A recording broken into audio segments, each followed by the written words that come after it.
So I've had to go live on just directly to YouTube. So let me just try and make sure anybody who's on the YouTube link, they can still come through. So just bear with me 1 minute, ladies and gentlemen. I know if you're on Facebook, you're going to be fine. You're going to be seeing me. But on YouTube, there's a specific link, and for some reason, it didn't work today. So let me just make sure that that they can find me on this. Technology.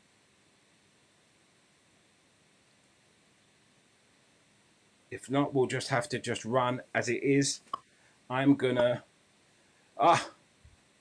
hello. So let me just make sure. I'm just gonna just do something here. Just 1 minute, ladies and gentlemen. Come here. Let me type.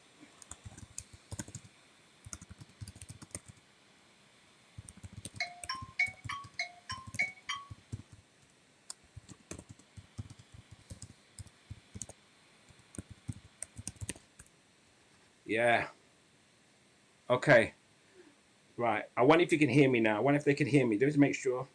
Okay, great. They can hear me on YouTube now. Good evening, everybody. A technical issue. Again, the technical issues always. Mr. P, I know Mr. P is always somewhere around, so hopefully Mr. P can hear me. Good evening, everybody, and welcome to Make Health Your Habit Live. This is, I think, the 5th edition that we've been on here. Let me just again apologize to anybody who has used the link that we sent out. For some reason that link just didn't work.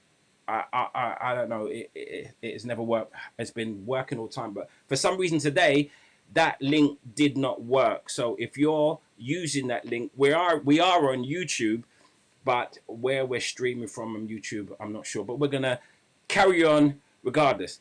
It's been a interesting week. I mean, this week all the talk has been about a lockdown and whether we're going to go into another lockdown, and that brings with it a definite amount of anxiety for a number of people. And today's show is going to be covering that, and we're going to hope to be sharing with you some interesting information which will allow you to be able to, deal with and manage some of the fears. But first, as normal, if you found me today because of the technical issue, just say hello. I know Cornelia has said hello. Hello, Cornelia. If there's anybody else out there that can see me, please just say hello. Yeah, the technical issues today is really an issue, but this is live, and this is what happens when it comes to being live. So this is what I'm going to do. We're just going to move straight on with the show today, and I'm going to send a text to some people who are on YouTube at the moment, and I am just going to bring in my guest. I'm going to bring in my guest. Yes, the lovely Marilyn. Let me just bring up her volume. Good evening, Marilyn. How are you? I'm fabulous, thank you. How are you? No, I am wonderful, Marilyn. Listen, the technical hitch today. I mean, we've had this podcast how many times, and this has never happened. So the glitch, but hey, great. While I go and speak to some people who I know on YouTube, please just introduce yourself and allow us to understand a little bit about who you are. So what I'm actually going to do, I'm going to actually do this. I'm going to bring you in here. So just here. So just tell us a little bit about who you are. And yes, in fact, let me go to this view here. This view will be a lot better for you. There you go. Tell us a little bit about who you are, Marilyn. Okay, well, as Ken has said, I'm Marilyn. My name is Marilyn Devonish, and I'm a coach and what I call multidisciplinary therapist. And I also am a corporate trainer and keynote speaker. And if you're watching this in real time, hello and welcome. And this is really pretty much my to the day 20-year anniversary. If you met me 20 years and 2 months ago, I was studying I'm to on be YouTube. There's a technical issue with the link. I was studying to be a chartered accountant, accidentally, as I would call it, although I don't believe there are any accidents in that respect in terms of what happened. I'd say it's more synchronicity.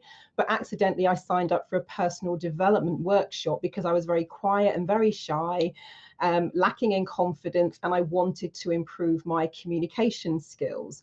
And I thought I'd signed up for a communication skills course. When I got all of the course materials, I realized I'd signed up for things I'd never, well, I'd heard of hypnosis, never heard of timeline therapy, never heard of HUNA. And because it was so outside of my comfort zone, because prior to that, I had done a business studies degree, I had done a postgraduate marketing diploma with the Chartered Institute of Marketing. I was studying with the ACCA to be a chartered accountant. And prior to that, I'd always had a regular, 9-to-5 office job. All of that sort of talk about personal development was completely alien to me. So I did try to get a refund. They, thank goodness, did a classic reframe and said, no, come to the training. If you don't get massive value, we will give you a refund at the end. So now I'm hopping mad. I go along because I'm thinking not only have they got several £1,000s of my money, they're now going to waste 7 days of my time. So I went along. To say I had a bee in my bonnet would be an understatement. So I went along to the training, very skeptical, pretty much head cocked to one side, arms folded for the first few days, asking lots of questions as a way of making sure I could catch them out. And to ensure I could get my refund, so just so I could point out where I thought something was crazy, wouldn't work, was a load of rubbish, etc., etc. There was a tipping point in the middle where I suddenly thought, hold on, if I'm this antagonistic all the way through, they could come back to me and say, well, actually, you didn't play full out, you didn't play at 100%, and therefore you are not entitled to a refund. So I decided at that point, I'm going to jump in with both feet. I'm going to bring all of my baggage to the table, because if you'd met me this was in October 2000. If you'd met me in September 2000, I was contemplating suicide and actually sitting and figuring out the ways that I might be able to do it. That's how bad things were. And so I thought, I'm going to bring all of my baggage to the table. And if what they're saying is true about the mind and the body affecting each other, and they were trying to tell me that you could just talk and it would help to change your mind, and you could change negative emotions and limiting beliefs, which was just like, I don't think so. Because I've done a bit of counseling and read a self-help book and what have you. And I just thought, you guys are crazy, but okay, put your money where your mouth is. I'm going to jump in with both feet. I'm going to do everything they tell me to do. And I'll prove to them at the end, this will never work. And by the end of the 7 days, the rest, as they say, is history. So that was my NLP practitioner training. I then went on to become a trainer of NLP, a trainer of hypnosis, a trainer of timeline therapy. I'm also a certified photo reading, accelerated learning instructor, and also qualified. And when I add them all up, there's probably about 20 different modalities. So some of which you may have heard of, things like Reiki, others you may not have heard of. Archetypal profiling, soul plan reading, future life progression, past life regression, access consciousness. It's quite a long list. However, I was so blown away, first of all, with the fact that just talking to someone could really change their life and change their mindset and change their way of being and how they feel and how they think. I changed my perception of the whole world changed in the space of just a few days. And so I went from, this is a load of nonsense, can somebody please get me out of here, to, oh my goodness, this is amazing, and I want to be able to help other people. So I gave up the chartered accountancy studies and, announced to the world that I was going to become a hypnotherapist instead. And that's pretty much, how it all started and how I come to sit before you today. You seem to have accidentally come into this arena, and it's a beautiful arena. And you had the kind of skepticism that so many people do have when it comes to the fact that you can definitely control your life and control your mindset by controlling your thought and controlling your behavior. And some people think it's a load of mumbo jumbo, and that's what you actually thought in the beginning. But now you've realized it, we as human beings, we do have a certain amount of control over the way we think and we feel if we follow certain practices. And what's going to be exciting is you sharing some of those practices, and listening to you're very much well qualified. You're well qualified from two perspectives. One, because you was on the other side. Because for someone to contemplate suicide, you're in a desperate place, and you're in a place of of despair. So you will have some empathy, and that gives you great empathy when you work with someone. And then on the other side, to realize that you've developed mechanisms where you could personally pull yourself out. I think that's incredible, and your CV is actually incredible. I mean, you don't even take a breath when you say it, Marilyn, and absolutely a wonderful. So it's going to be really interesting talking with you. So just a little bit focus on yourself first before we talk about other people. So are you saying the turning point for you when you got to a point? Because I want to bring it back a little bit, because there are people, we're in an isolation period, and there are people who are in a despair. And as far as they're concerned, there are circumstances happening around them that they have no control of. And then, likewise, they feel they have no control over how they feel themselves. At what point in your journey did you begin to first realize, hold on a minute, no, I can, if I do X, Y, Z, I can take control? At what point in your journey was that? That's an interesting one. The reason I take a breath is this is going to sound a bit crazy when I say I Mm-hmm. hear voices, but there was a point I was changing jobs. Now, this was probably, let me think, early 1990s, let's say, around 94, 95. I was changing jobs yet again because nobody understood me and nobody recognized my skills and qualifications and nobody was giving me an opportunity. So I'm applying for another job. I'm sat in the office. I remember the day. It was, the company that I was applying to was a bigger version of our company. They're the one we all looked up to. I was a conference producer and manager at the time. And I'm sitting down, I'm looking at the application form, and I swear I heard a voice that said, wherever you go, there you are. And I almost looked around now, and the movie was on a couple of days ago, and I think it's going to be on later on this week, Jumping Jack Flash with Whoopi Goldberg. There's a scene where she thinks she hears somebody say something through a monitor, and she looks around. And I remember sitting, and I was thinking, her?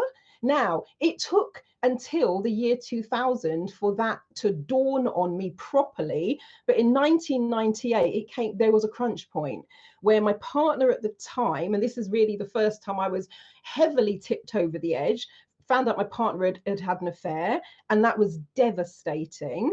Was also changing jobs again. And again, that thought came back, wherever you go, there you are. And in that moment, I suddenly thought, hold on a minute, I could keep changing jobs and changing jobs and changing jobs and changing jobs. And that's probably never going to satisfy me, because the common denominator in all of these scenarios is me. And so the seed was planted there. And that's when I then started thinking, do you know what? I need to do something else. And that time, the job I then had was working for an investment bank in the city. And so that was the kind of first turning point that, hold on, if I keep moving from job to job to job and nobody is recognizing my skills, because I was working in many of the jobs prior to that one, I was basically what I would call a glorified administrator, but I knew I could do a lot more. And I was starting to get angry that I wasn't being given more responsibility. But that little saying was like, hold on, they're not giving you more responsibility because you're not playing at full strength.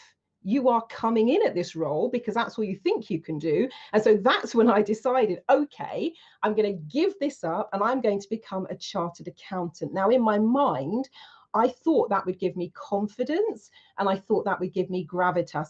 And I also thought I wouldn't have to talk to people because I could hide behind paperwork and the numbers. And I realized pretty quickly with starting the ACCA that actually to be a good accountant, you've actually got to talk to your clients. And that's when I was like, oh no, what am I going to do? And that's where I came up with the idea of maybe I will do a communication skills course. So I would say there were little things along the way that were popping up and making me go, hold on a minute, hold on a minute, hold on a minute. You've got something to do with this. But it didn't finally dawn. And then in October 2000, when I'm sitting in that room and I hear them talking, it almost felt insulting because they were saying things. I was like, and I'm thinking, oh my God, I think they're talking to me, But about. here's the question. You're different. You're special. I'm not like you, Marilyn. I haven't got your skills.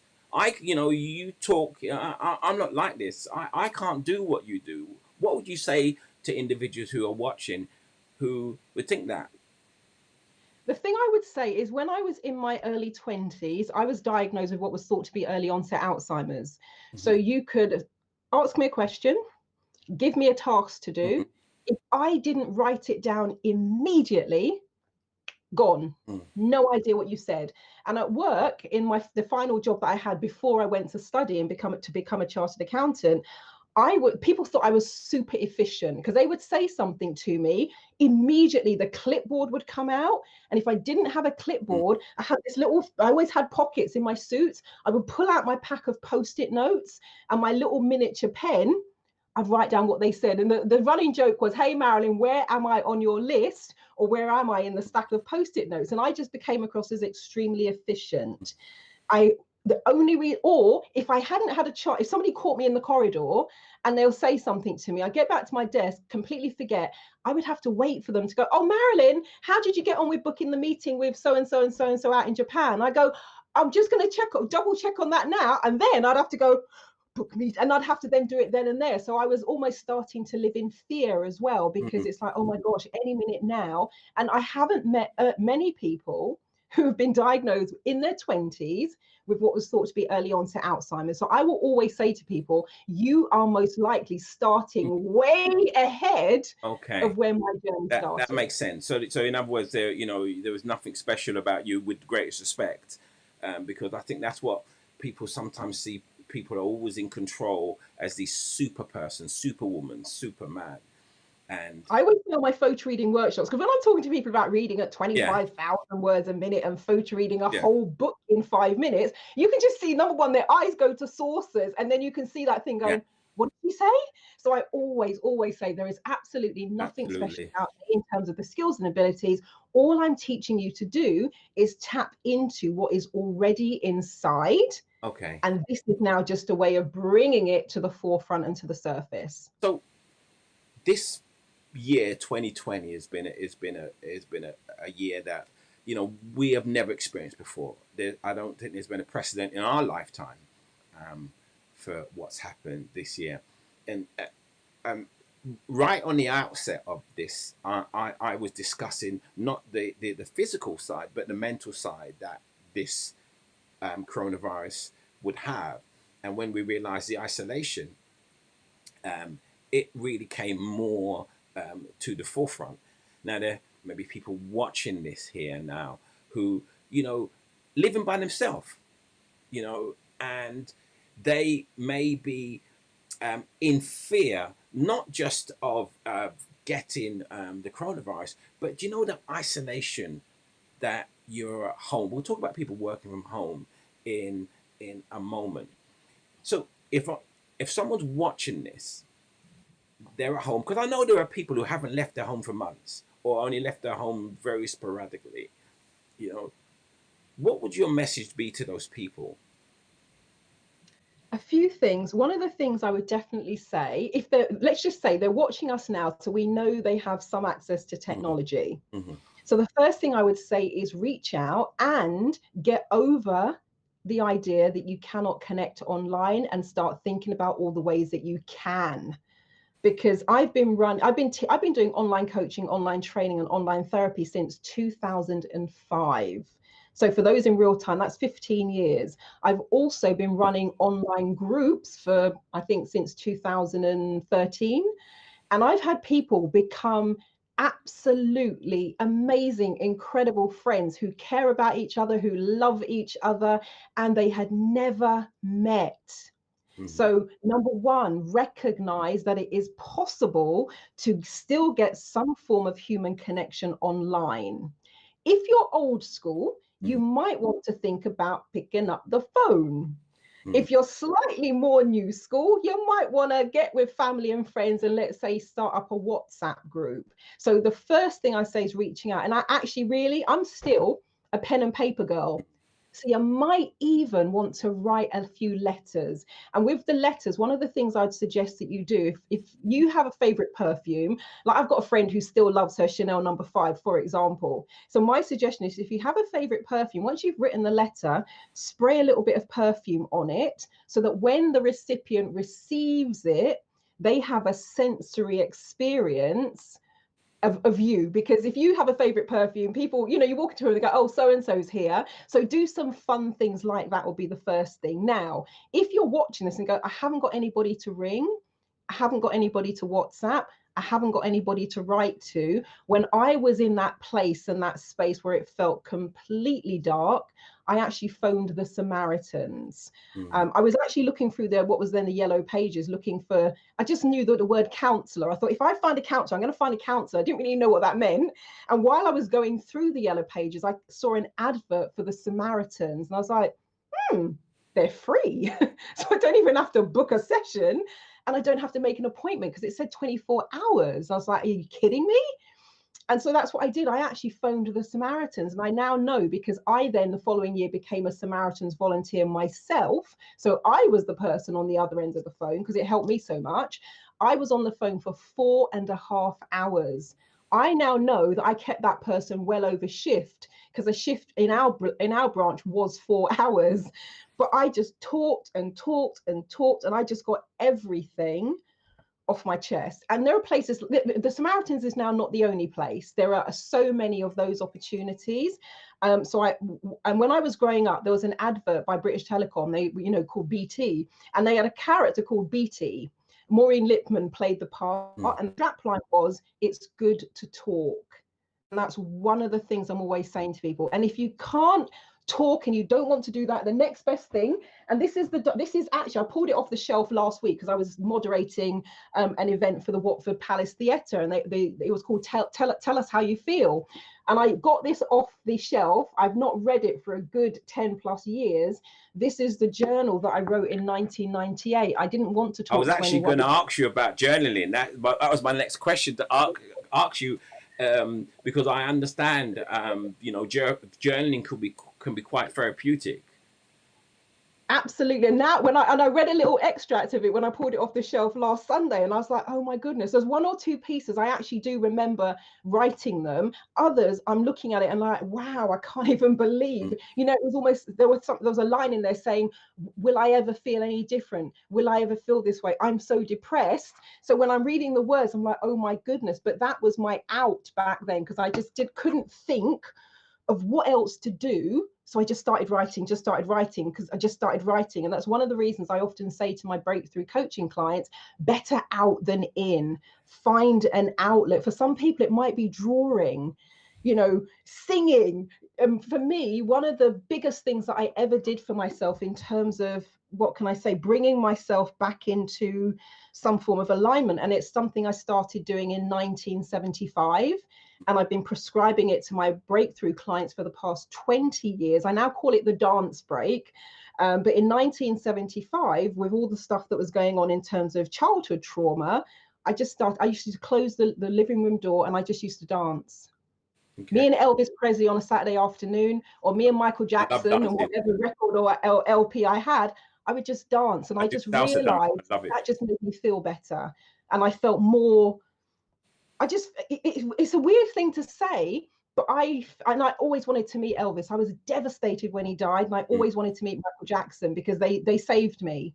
But I felt connected to them when I was watching and listening to their music. It was such a surreal thing, but I genuinely felt as a child that I knew them, because music has the power to just, touch your soul in so many different ways. So I would say some of those things, give one or all of those things a go. I mean, I totally agree with you with everything you said there. I think that firstly, with journaling is something that can be really, really very therapeutic. Not many people really understand how therapeutic, and it be quite introspective as well.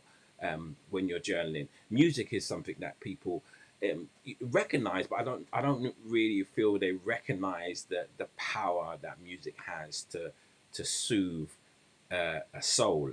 And the dancing is, well, I must admit, I sometimes still do a little bit of dancing when the mood takes me.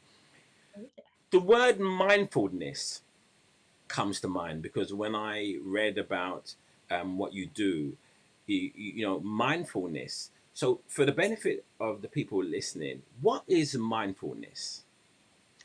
The best way I describe it to my clients, and I remember when I first started giving my clients little mindfulness exercises, I would basically just say, make a cup of tea. However, don't just run into the kitchen and fling on the kettle and throw something at the cup.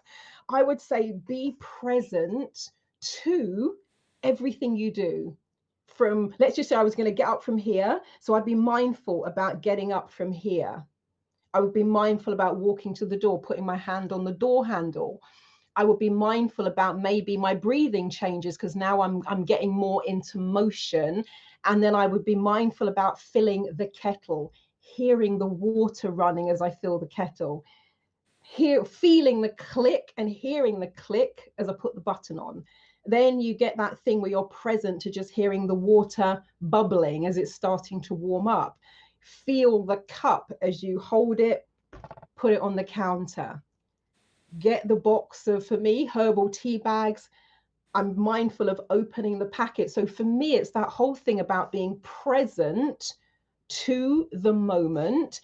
And in a way, if I had to kind of narrow it down in terms of the way that I experience it, I'm not trying to think about 20,000 things. The next thing I'm thinking about is ripping open the packet on the tea bag. The next thing I'm thinking about is pulling that little bit of string, because it often gets a little bit tangled up in there, and then looping it over the side and maybe just tucking it under the handle so that the bit of cardboard on the end doesn't fall into the water. Then I'm mindful. I like sometimes a little bit of honey with my green tea. And then I'm going to pour the water. So the whole thing almost becomes like a meditative process. But in taking that focus on to just the thing you're doing, it has the effect of them putting everything else to one side. So you're more present. I remember years ago, I had a lovely client. Her son was very young back then, and she was a working mum trying to build a website, self-employed, on her own with this baby and her son. He must have been about 2 years old, something like that. She says, Marilyn, he is playing up. I can't do anything. The minute I touch my laptop, he's all over it. The minute I try and get my papers out and do some writing, he's all over it. And I said, here's what I'd like you to do. When you are with him, when you're feeding him, giving him his breakfast, don't be thinking about building the website. Don't be thinking about writing the marketing plan. Don't be thinking about, oh my God, I've got a pitch for these clients. Just be present to the moment and build into the day that you spend 20 to 30 minutes just watching something together and be fully present with him. She did this for a couple of days, sends me an email saying, I don't know what you did to my son, but now I can sit and work and he will just happily be on the sofa coloring. And the only thing that was different, I would surmise, she's a great mum. She's a fantastic mum. The relationship she has with her kids to this day, because I was with them a few months ago, is gorgeous and beautiful. So she was a great mother. The only thing that was missing in her son's mind was that thing of presence. She was not fully present to him, understandably, if you're a single mum running a business. But that little pocket of time where she was present completely with him then gave him what he needed to then be able to just sit and do whatever he wanted to do until it was time for, let's do that. And she just do the same thing at lunch, etc. So if I had to sum it up in one or two words, being fully present. Is meditation and mindfulness, are they two separate things? And if they're In my not, mind, in my mind, yes. It's almost like meditation. And look, when people say, quiet your mind, I'm like, good luck. yeah, okay. But with meditation, your aim isn't to focus on something or be present to something. It's almost like, if I just took the same analogy about the tea, like teacup, yeah, whatever, good for you. Tea bag, good, whatever, good for you. So with mindfulness, it's almost like you're putting your focus on the thing that you're doing. With meditation, you want to move that away and just be putting those things to one side, so your mind isn't fixated on thinking about any particular thought. Now it's a Yeah. state of, how can I say, just a state of being. There's no doing about it. That's, I think, the best way I can try and put it into words. Yeah, I mean, I practice both meditation. To be absolutely honest here, I haven't meditated for a while, but I do love meditation. I actually do walking meditation as well. Mindfulness can be a little bit more challenging. It really can, but it just allows you to become aware of your circumstances, aware of what you're doing. And even, I do have a habit of sometimes even eating fast. Mindfulness is just taking your time, one bite at a time, and just slowing yourself down. And it's a great way to be able to be in control of yourself. And do, you- do, when we talk about control, because I had a conversation today, and the way people feel about the coronavirus affects them, and it's about their perception. Some people see it as fake. Yeah, they do see it as fake, and they're not worried at all. Some people see it as a virus. If they get it, they're going to be incredibly unwell.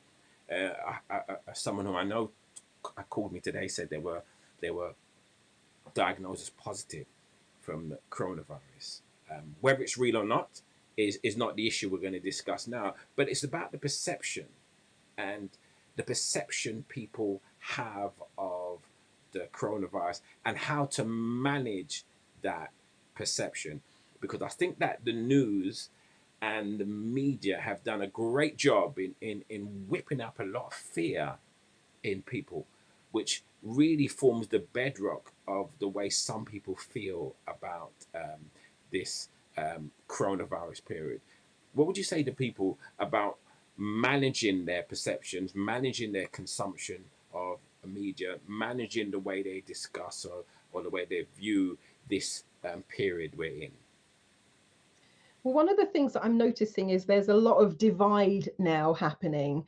The maskers, the anti-maskers, the vaxxers, the anti-vaxxers. There's a them and us now for pretty much every situation you can think of. So one of the first things I would say, if possible, maintain an open mind, because I'm kind of entertaining all sorts of theories and ideas and propositions, etc. So it's like, yeah, and I would definitely say that balance is key. So watch your consumption, because if you're spending all of your time watching and listening to things which you perceive to be doom and gloom and awful, terrible, then that's understandably going to have an effect on how you're thinking, how you're feeling. So I would just say have a little bit of balance. One of the things that I'm a little bit behind with doing it. I've got a Facebook album called The Lighter Side, and I've been collecting some of the incredibly funny memes that have been going around about the coronavirus, not to make fun of it, but to bring a sense of lightness to it, because I think laughter is important. And if you search for, like, for example, hashtag laughter break, you'll find some of the things that I find funny, because I know one of the things that also saved me in my teenage years was laughter. Now, a lot of it was directed at myself. I was laughing at myself before other people could laugh at me. That was a deliberate strategy. But when I remove the unhealthy side of that, laughter has been something which has been so important. I would also say notice for those times where you're starting to feel overwhelmed, and that sense you are almost losing control. And the first thing I would say to do is breathe. Now, if you're watching this, of course, you're already breathing. I know that, but I mean, really stop and take a couple of deep breaths, because oftentimes when you're stressed, when you're anxious, when you're nervous, when you're overwhelmed, you're also shallow breathing. And that then starts, it's very subtle, but it will send a little bit less oxygen to your brain. And when you've got a little bit less oxygen kind of floating around the body, you actually then can't think straight. And when you can't think straight, you don't notice you can't think straight, but that's when also the overwhelm starts to set in. So I would say the minute you start to notice that you're getting seriously off kilter, stop, take a breath, and just almost, you could almost be saying to yourself, and relax. So you're giving yourself an instruction about what you want yourself to do. And if you could just do that and just take a couple of deep breaths, I'd say half a dozen, or for 30 seconds or thereabouts, what happens is you will then start to notice that, number one, things start to calm down. And then from there, and actually one of the things you might also want to do, if you're quite what we call kinesthetic, in that you are connected into your feelings, what you might want to do is put your hand on your heart. And actually, you could do this right now. Put your hand on your heart if you choose to, or you can think about the heart space. Take a deep breath in and exhale.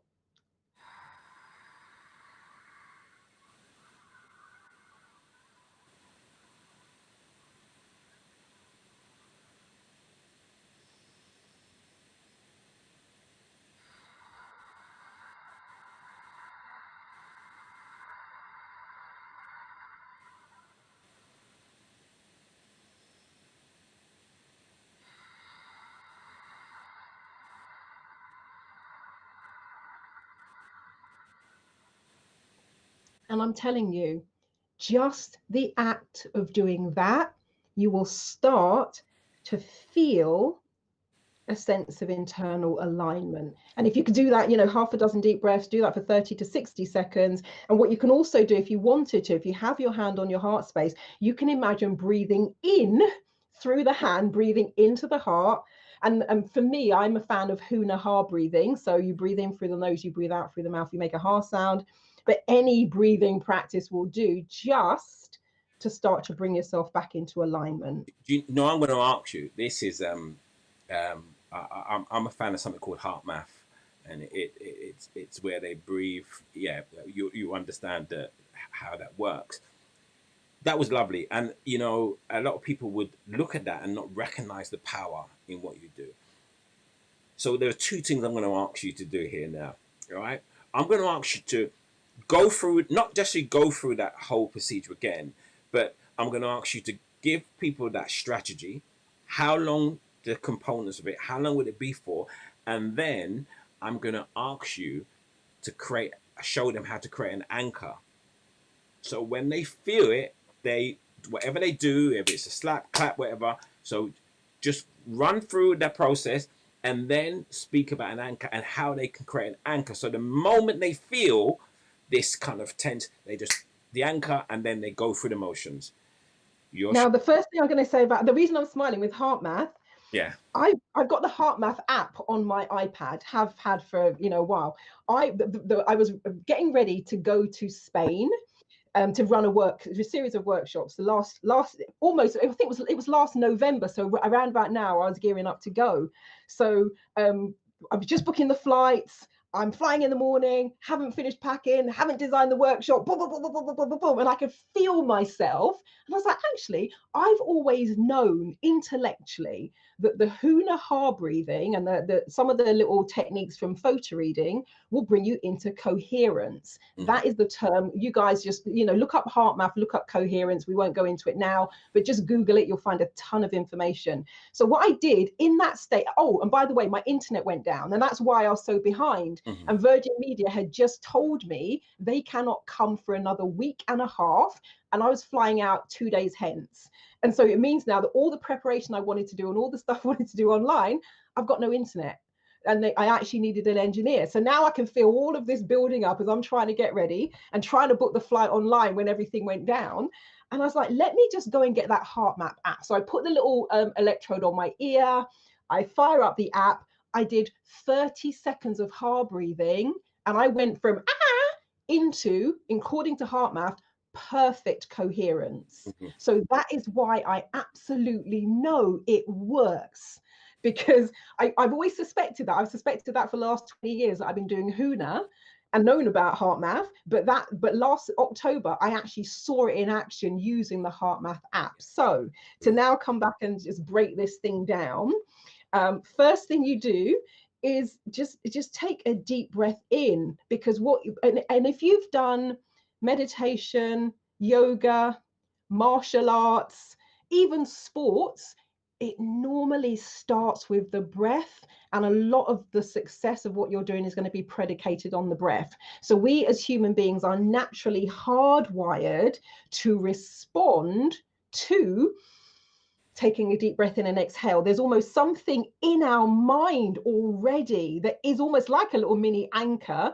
which is like, oh, okay, it's time to calm down, it's time to chill, So, it's time to relax. so how long would I breathe for? So Now, the when initial. you're breathing in, if we were getting technical about it, if in Huna terms, Huna, Huna, in Huna terms, the out breath is double the in breath. Yes. So if I breathe in for count of 1, I'm going to breathe out for the count of 2.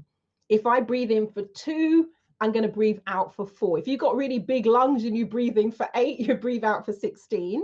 So I always say to people, don't get too technical about it. Just make sure it's rhythmical.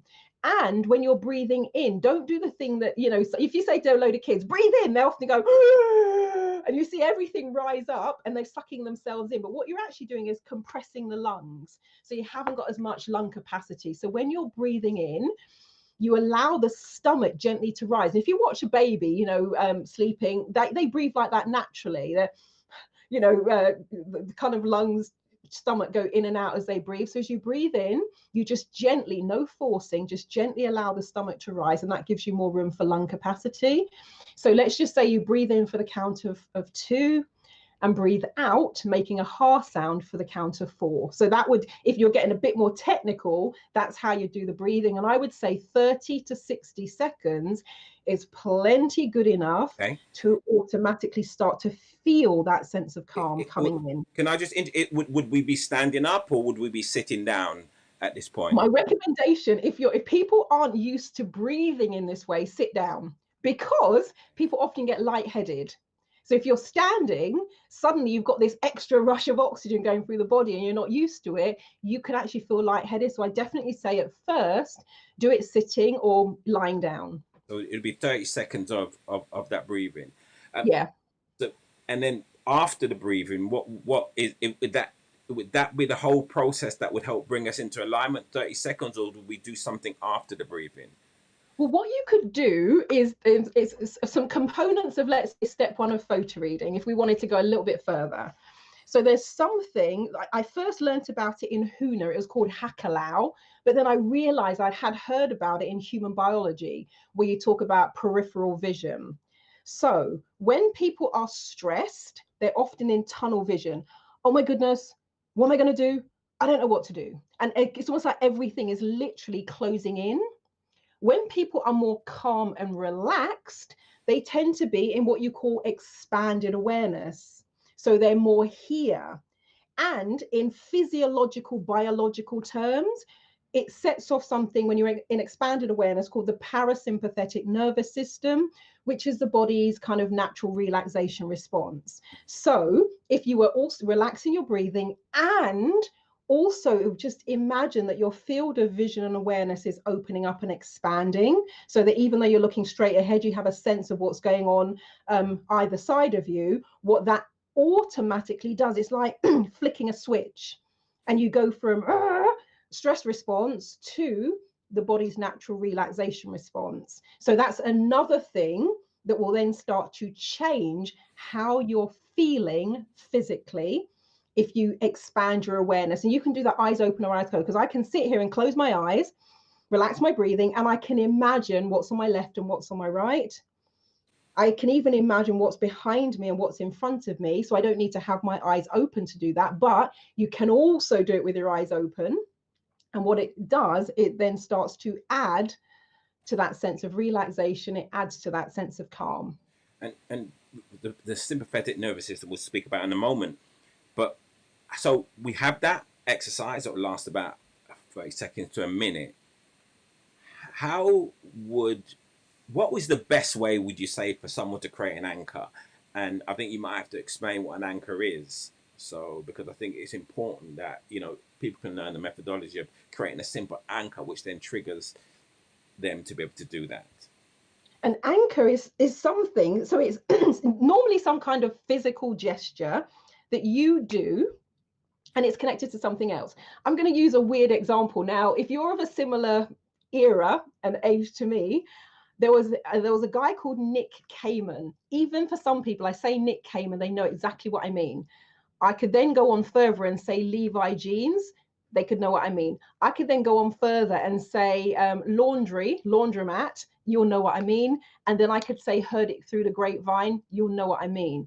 That was one of the first times in modern advertising that the modern world got a taste of how powerful an anchor can be. So an anchor is, you could hear a piece of music, it reminds you of something. You can see something, it reminds you of something. For example, my dad had a car body workshop. Whenever I go past the garage now and I can smell the spray booth, there's a particular smell. If you've ever smelt what it smells like when you respray cars, I smell that smell and I'm automatically transported back to childhood, running through the garage in between all the cars and having a great time. And so that's like that. So you can, anchors can be triggered with all of your senses. And there's a thing that you can do, which is set a physical anchor. So you have something that you really, let's just say you want to relax, you want to be in a state of relaxation, you want to be in a state of calm. And actually, when I was first getting into public speaking, because right up until the age of 32, I was terrified of public speaking. I could barely even talk to my own family. And I just figured I would always be that way. When I then got into public speaking, I recognized that I had a negative anchor to the microphone pack, because I'd be absolutely fine before I go live on stage. And then the AV person, the technical person would come and say, okay, let's mic you up. And I would feel the nerves setting in. So I was like, whoa, we need to handle this. And so what I did was, my thing was, as they are clipping on the microphone pack, what I am going to do is set my anchor. Now, for me, back in those days, it was these two fingers here. I would think about being relaxed, calm, open, confident, eloquent, all of the things that I wanted. I would build that up to a crescendo where I really felt all those things. It's almost like they're all present and swilling around in my neurology. And then I would set my anchor. And I'll do it again. Think about being relaxed, calm, confident, eloquent, clear, precise, boom, boom, boom, boom, boom, whatever it is, set the anchor again at the peak of that experience. And you do that half a dozen or so times. And it gets to a point where you don't even need to think about all of those things. You just, what you call, fire off your anchor, and everything that you put into that little space will flood over you. Any of you who've studied, let's say, psychology, or you might even have studied psychology, but if I say Pavlov's dogs, the stimulus response, where the dogs hear the bell, they know food is coming, so they salivate, that is a classic anchor. But you can set your own anchors for what you want to think, what you want to feel, and then and you choose something. Don't choose something you do every single day. If you're always doing this, don't choose that, because it doesn't work. You want it to be unique. I also, back in the day, because I've had this same pen for about 30 years. So 20 or so years ago, I set an anchor to this pen because I knew it was one that I would use all the time. And so when I picked it up, I had set an anchor so that I pick up the pen, it sets off a number of things inside of me, and then the magic happens. So it can be around an object, but it's easier not to attach it to an object because you don't always have that object with you. But you can set a physical anchor. This is one that I used to use as well, where I do that, because that's not something I walk around doing every day. So it's a very unique place. But you can think about what it is. Imagine thinking those feelings, feeling those feelings. You set the anchor, do it 2 or 3 times, and then it gets to a point you just do that, and your mind and your body and your neurology remembers all of the wonderful things that you've set in the anchor. So the process is, you do the anchor. I mean, I have an anchor. It's a simple anchor where I'll just snap my fingers, or I'll clap my hands. And so the methodologies: create the anchor and then do the thing, and do that 2 or 3 times, and then when you get to a point where you're having this kind of tense feeling, you then initiate the anchor, and then immediately you then go into that automatic response. Is that correct? Yes. Yes. Yeah. And it's so important. I mean, you spoke earlier on about the sympathetic nervous system, and it's so important because so many people, and you also spoke about the breathing, and it makes you tense, and we all know that when you have a lack of oxygen, it fires off your sympathetic nervous system, and a lot of people are actually in a state of continuous sympathetic nervous activation, so they're continuously feeling tense, especially during this coronavirus times, which affects not just their mental and physical health, but their relationships. Because if you're tense, it doesn't take much more for you to be able to be upset or irate with a family member or a friend. So there are people who even throughout this year have developed this continuous state and may not even realize. So whether or not they recognize um, those tense feelings, I would really advocate people doing some of the strategies that you've just mentioned, just to bring them down, take them down a peg or two. And I think that's really, really great, that strategy that you shared with us. I'm going to come back and speak to you in about 2-3 minutes. I'm just going to share with the individual some things that are going to happen a little bit later on in the week. So if I just put you on mute and I'll come straight back to you. Um, you know, we live in a time when it's an uncertain time. And one of the reasons why I do this podcast each week is about making health your habit, and it's not just physical health, but it's about mental health. And in this time, mental health is so, so, so important. And one of the things that affects your mental health is your sleep. And this coming Wednesday on Lean Bites Live, I will hold my regular Wednesday Lean Bites Live podcast, and it will be about 6 ways to get a better night's sleep. I'm actually going to, so you can understand about your circadian rhythm and your super charismatic nucleus, and you understand exactly what triggers sleep, why it triggers, and how to get a better night's sleep. It's going to be really interesting. And a lot of people kind of dismiss sleep, but it's so important to be able to understand that. So that's going to be this coming Wednesday on Lean Bites Live. So please check that out. I am holding in November something called Lean Brotherhood. This is going to be strictly for men, ladies. I do apologize, but this is going to be a powerhouse program that's going to be aimed at helping some men lose weight, reverse their pre-diabetes, and just improve their immunity health. This is going to be held in November. The next time I'm online, by next week, we'll have full details and people will be able to register for this program. But I'm just sharing with you the Lean Brotherhood program, which is happening. Now, I talk a lot about my diet, which is about a low carb, sugar reduction diet. If you go to my website, www.leanmindbodycoach.com, you can pick up this free 5-day meal plan.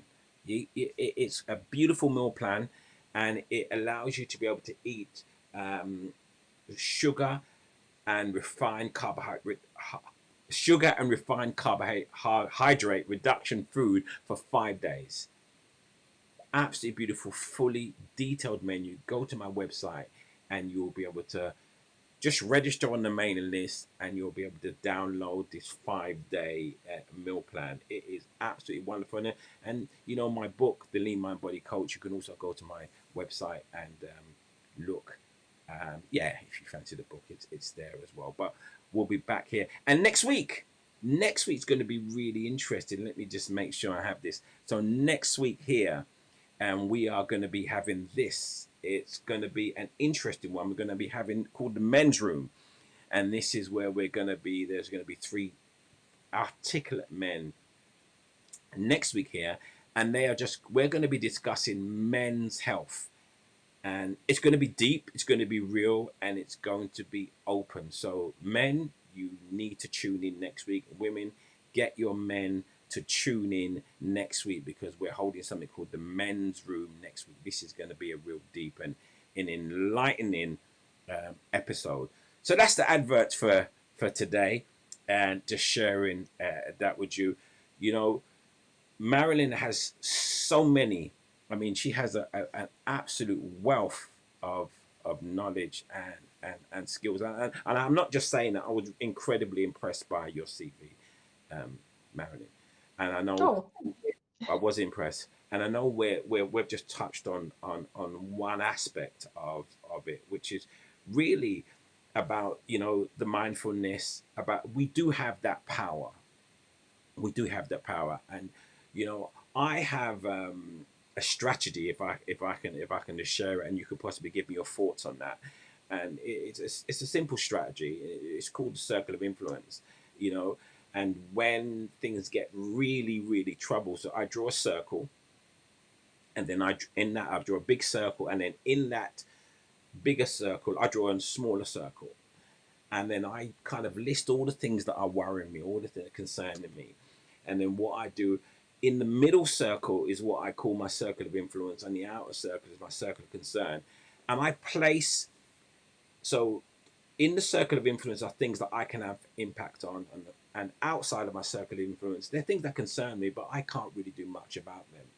And I kind of place things in my circle of influence or outside of my circle of influence, and it allows me to really gives me a little bit more focus, because for often we kind of consume ourselves with things that we can't do anything about, and that really adds to our pressure, and it adds to our incapacity to be able to just deal with our life in general.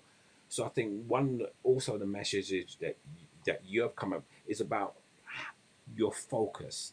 There are so many things that concern us, but what we should really be focusing on is things that we can have a direct influence on, especially in this time. So I don't know what your thoughts are on that, Marilyn.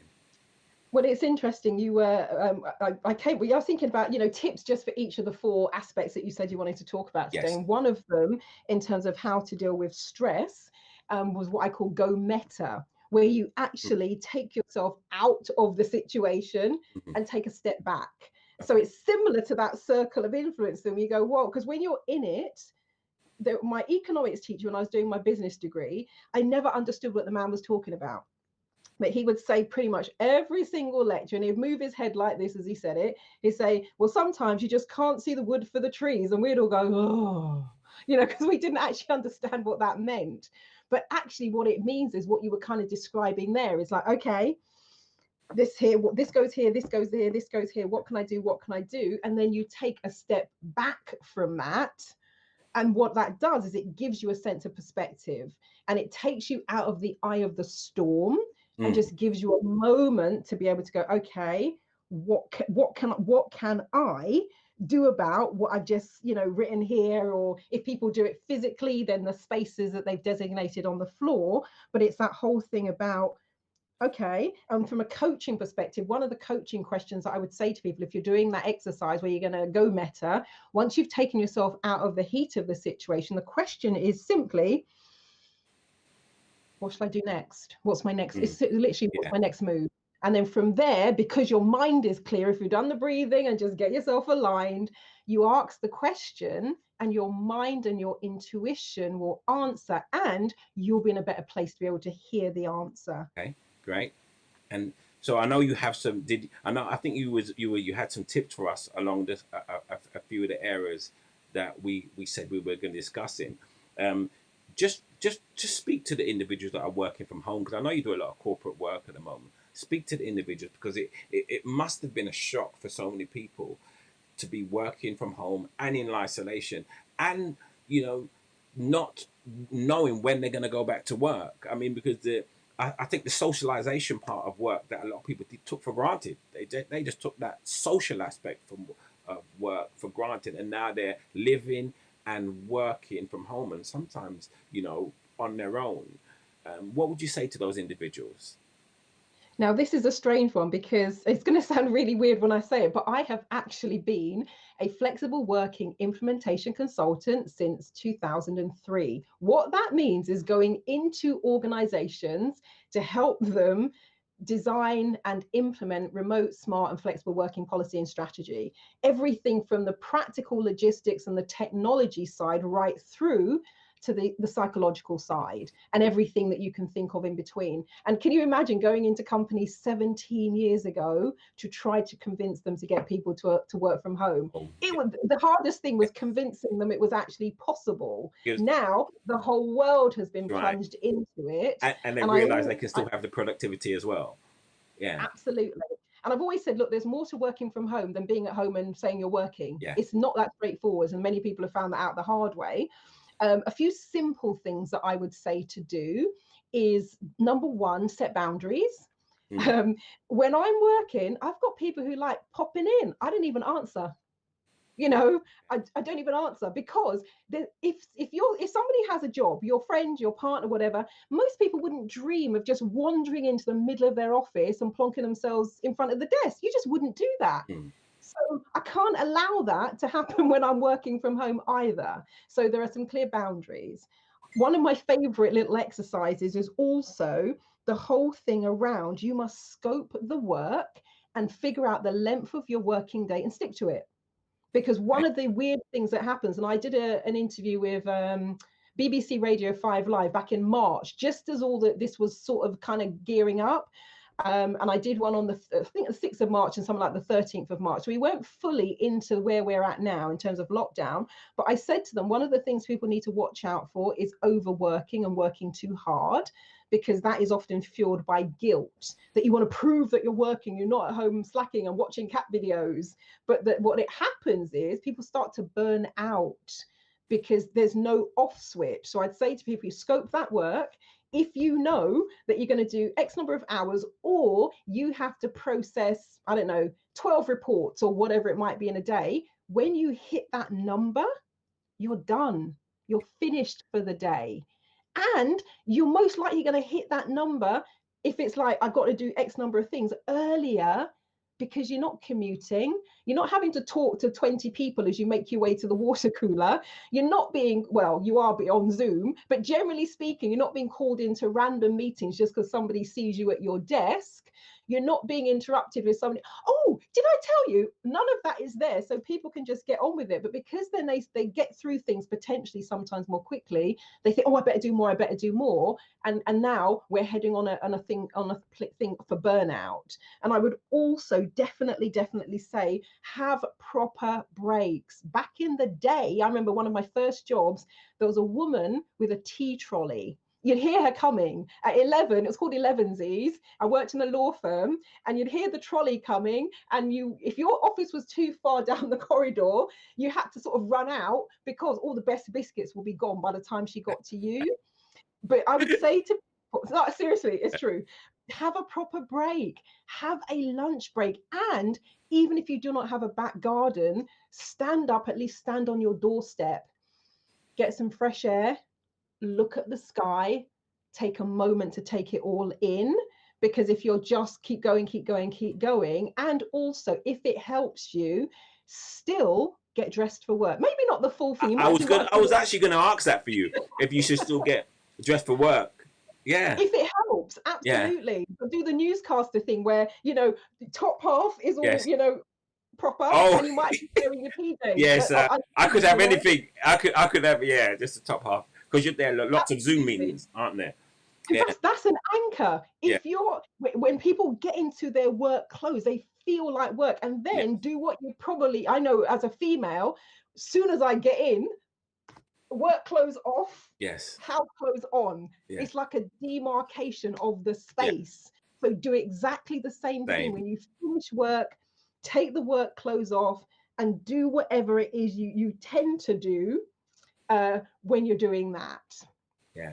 I mean, I totally agree with that. And I think that, you're right with telling them to take the breaks throughout, because, I mean, I work from home often, and I've been working from home for a number of years. And I've had to learn, just even go for a walk at a certain time, take, 45 minutes out. Because it's so easy when you're at home to be working. And the story I'm hearing often, there are so many people who are working from home, and they seem to be working harder. They seem to be getting more work from their company, and that must be frustrating for so many people.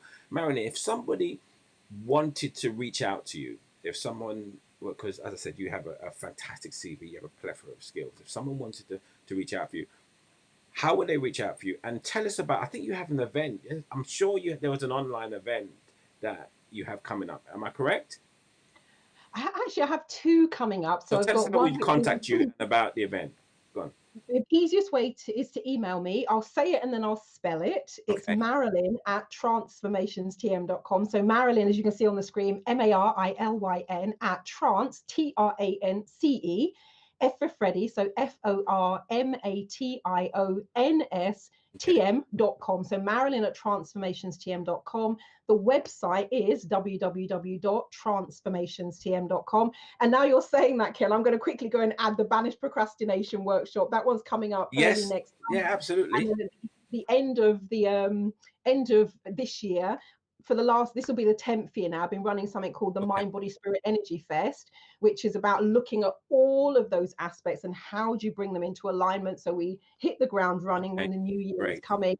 And that's, of course, happening online this year, as opposed to, you know, being together in a room. But that's the easiest way. And actually, with the remote working, flexible working, actually, let me say, hold on. Oh, yeah. Right. So if you want to read more, there were 2 books that I co-authored in March. Okay. Great. That's the first one, called Unlocked. So I've written a chapter in that So one about from remote surviving to work. thriving, unlocked. Okay. Absolutely. So we're all on the back, so you can kind of see that, you know, we're all there. And Great. this one, I also did a chapter on remote and flexible working. Okay. Great. So And running a they can business get is, those. They can get those from your website. Yes. those are on Amazon. Those are not, actually, I Amazon. should add them to my website, but those are on Yeah. Amazon. Definitely. And so, Absolutely. yes, those are available. But the easiest way to get hold of me is an email. And on social media, it tends to be Marilyn Devonish, DEV for Victor, ONISH. The only place that's different is Instagram, and it's the NeuroSuccess Coach. But, you know, search for me on the usual social media channels, and that's the easiest way to find me. The neuro success. Before we go, and that's trademarked. And the neuro success. Very briefly, what is the neuro success? Yeah, a few years back, I'd always known that there were, you know, I'm fascinated by this thing here, The our mind, the brain, brain. in terms of Absolutely. how the brain works and why it Yeah. works the way it does. So that had been one of my pet Yeah. passions. And then a few years ago, I had a doctor, a medical doctor. He was studying to be a neurosurgeon, and he attended my photo reading workshop. And he said, he said, have you seen the movie Limitless? I was like, no. And I knew Bradley Cooper was in it and Robert De Niro, but I'd not seen it. He says, Marilyn, you are doing and teaching us how to do everything in the movie without needing a silver pill. And so me and him got chatting, and for a whole year after the workshop, we would speak every single Sunday. The only time he wouldn't speak is if I was off running a workshop or he was doing a neurosurgeon exam. But outside of that, we'd either speak on the phone or we'd meet up in London. And then we decided we'd run a joint event together where I was going to talk about the more esoteric and personal development side of the brain, and he would come at it from a medical perspective and actually explain how some of these things work. But it was like, the thing I'm passionate about is looking at how you can create very simple processes and techniques that tap into the principles of neuroscience to make massive impact and change. So that's kind of where the whole idea for the neuro success was born. How can you tap into your brain more effectively in order to build your own personal success and have your brain work with you and for you rather than against you, which is often how people experience their brain and their mind. And I think that's fascinating. I think that's the essence of today. Really, is just encouraging people to understand that they can take control, to not allow as much as they can circumstances outside of them to influence them. They can put a buffer up by doing some of the strategies that we spoke about. Really, And your strategy, you were talking about what's coming up. One of the things on my list is always sleep and rest. I see those two things as different. yes, Um, they are. but the rest part, there'll be times where friends will phone me up in the middle of the day. Hey, what are you doing? Nothing. No. What are you doing? Nothing. What are you doing? I'm watching Star Trek, you know, or I'm just doing nothing. And that is my form. I need a break state. I need a rest. My brain doesn't need to be thinking, because I'm thinking, if you could see inside of my head, there's something happening a lot of the time, and like Yeah. 20,000 things. So there are times I'm like, I just need to step away. I just need to step off. So I've been a fan of the power nap for the last 20 years. And Fantastic. I'm just a fan Yeah. of just taking a step back, chill out, and just do something that doesn't require my brain to have to think and do anything. So when you're talking about the sleep, that is massively important. Yeah. And taking those little rest breaks, because it's almost like a reset. And I would say with regards to the tasks, and that this could be in terms of work, if we've got people who have children who are studying, 40 to 45 minutes, then take your foot off the gas. And even if you just have a 2 to 3 5-minute break, and then come back to what you're doing. Because if you keep going and keep going, you'll hit a peak point, and then your attention, your energy, your focus starts to diminish. And if you keep going 2, 3, 4, 5 hours, you're going to hit rock bottom. Then you've got to work really hard to push yourself back up the curve. Whereas if you take breaks around the 40 to 45-minute mark, rather than nose diving, you get a smoother curve. Okay. And that's how you can keep your energy going, even when you are pushing very long days. Yeah, I mean, absolutely important. I mean, I will be talking about the power nap on Wednesday and the importance of sleep to productivity, and how, yeah, definitely how, people's lack of sleep can possibly could contributing to their fears and anxiety. Marilyn, it's been absolutely fascinating. As I said to you before, I mean, there's an alignment in the way we think and what we're fascinated by. I mean, the conversation go on and on, but I really appreciate you sharing your knowledge and your expertise today on the Make Health Your Habit podcast show. I'm definitely going to invite you back. And I know there's a gentleman I want to invite you back at the same time with both of you having, I have both of you on. A friend of mine called Steve Beckles, if he's listening.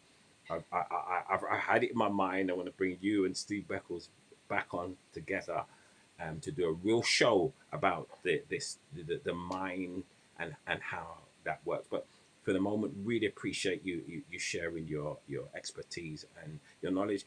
And for everybody who's listening, thank you once again for joining me on the Make Health Your Habit podcast show. It's just lovely that you're here. I'll be here every single week. So next week we got the men's room, and that should be a wonderful, wonderful show. It should be a very enlightening show. Really excited about the guests on that show. But for now, listen, you have a great evening. Whatever you do, you be safe and enjoy your week. And if you're going to join me on Wednesday, I look forward to seeing you then. If not, I will see you next week, Monday. Bye for now. Have a great evening.